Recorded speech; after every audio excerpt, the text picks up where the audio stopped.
l'époque du Moyen-Âge. Alors on l'a reconstruit et là on a célébré les premières Olympiades modernes, 1896. Et vous savez, vous avez visité Olympie, hein? Hier, avant-hier, quelque chose, je crois, vous avez visité Olympie dans cette croisière? Non. Alors, à Olympie, qui se trouve à l'ouest de la Grèce, presque sur la mer Ionienne, il y avait un grand sanctuaire dédié à Zeus. Et là, on célébrait des jeux en honneur de Zeus chaque 4 ans. Voilà alors, ça c'était les Jeux olympiques. Olympie.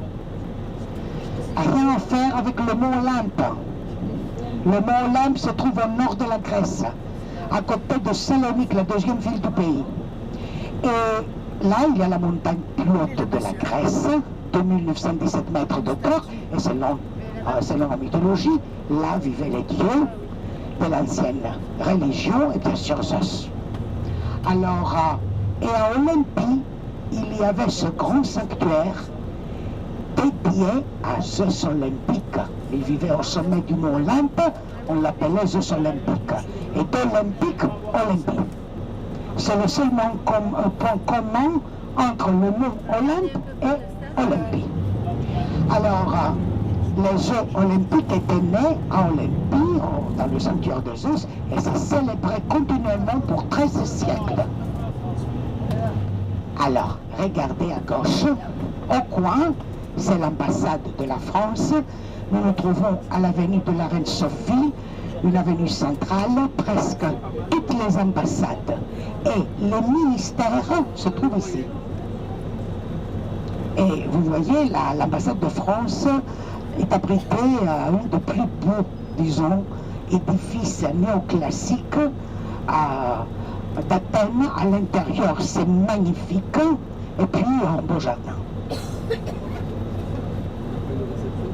Alors, comme je vous disais, à chaque 4 ans, on célébrait les Jeux olympiques.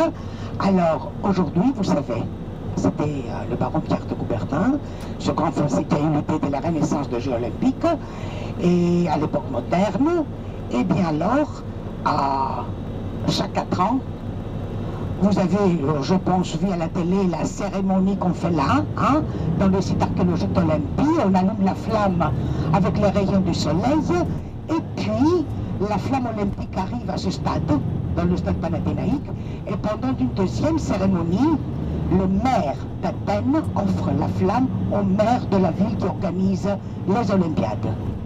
Et de ce stade, la flamme commence son voyage dans les 5 continents pour arriver finalement à la ville organisatrice. Et vous savez, là devant ce stade, le stade panathénaïque, c'est la ligne de l'arrivée de la course de marathon. Pourquoi? Vous savez, la bataille de Marathon, la première qu'on a donnée contre les Perses, début du 5e siècle avant Jésus-Christ. Marathon est un petit village au nord d'Athènes.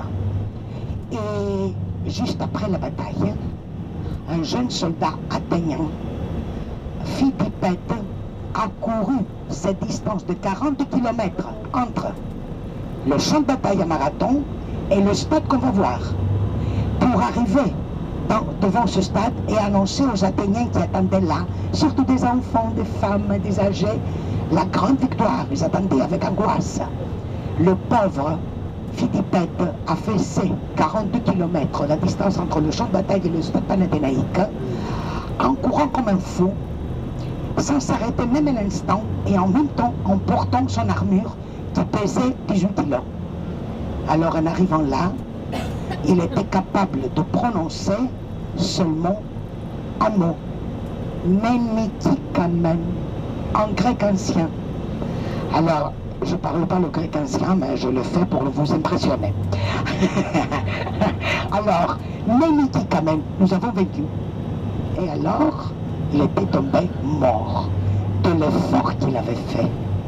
Alors, c'est l'histoire de Phidipède qui a inspiré au baron Pierre de Coubertin la course de marathon, parce que la course de marathon n'existait pas aux Jeux olympiques pendant l'Antiquité. C'est une course introduite introduite aux Olympiades modernes par Pierre de Coubertin, et la première course de marathon a eu lieu ici à Athènes, 1896, avec les premières Olympiades, et le premier vainqueur était Spyros Louis, un grec, qui était un jeune homme très pauvre, un berger. Quand il a commencé à s'entraîner, on lui a donné des chaussures. Mais Spyros Louis n'était pas habitué de porter des chaussures. Il était si pauvre qu'il n'avait jamais porté de chaussures dans sa vie. Finalement, il a couru ses 40 km et il était le vainqueur à pieds nus. Hein? Voilà, alors, on va maintenant voir le stade.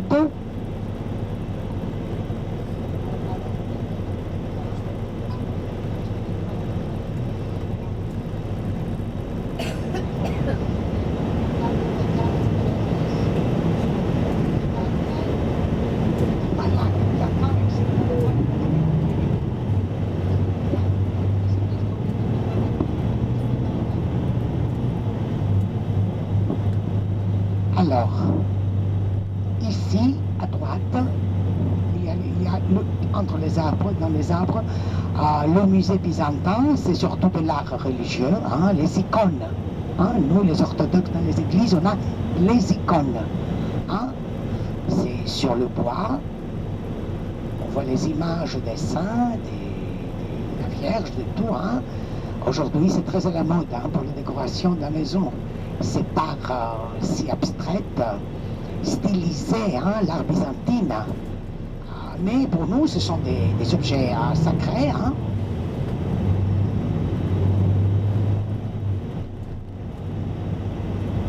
Derrière, ici à droite, derrière ces immeubles, il y a une ruelle où se trouve le palais présidentiel, le siège du président de la République et puis du Premier ministre à côté du palais, mais on ne peut pas visiter. Il y a 2 ans qu'on a interdit parce qu'il y avait des histoires là, avec les manifestations. Voilà alors, à gauche, au pente de cette colline,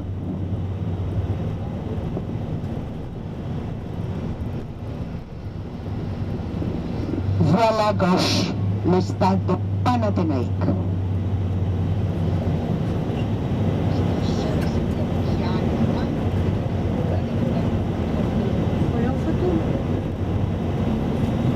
Alors,